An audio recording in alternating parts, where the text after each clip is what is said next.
বাবার ছিল দুই ছেলে, আলাল আর দুলাল। আদরের এই দুই ছেলেকে নিয়ে বাবার গর্বের শেষ নেই। হঠাৎ একদিন আলাল আর দুলালের ফুটবল খেলার ইচ্ছে জাগলো। বাবা তার দুই ছেলের আবদার পূরণ করলেন। সরাসরি 2026 বিশ্বকাপে নামিয়ে দিলেন আলাল দুলালকে।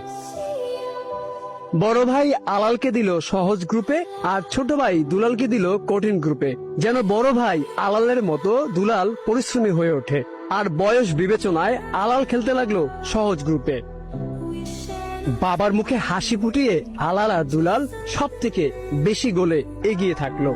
ছোট ভাই দুলাল পরিশ্রম করে এগিয়ে যেতে থাকলেও বিপত্তি বাধে আলালের ম্যাচে। কেপ ভার্দের সাথে যখন আলাল হারতে বসে, ঠিক তখন চিন্তায় পড়ে যায় বাবা। আর তাই মিশরের ম্যাচে সহযোগী হিসেবে মাঠে নামালো রেফারি। মাঠে নেমেই রেফারি আলালকে বড় বিপদ থেকে বাঁচালো।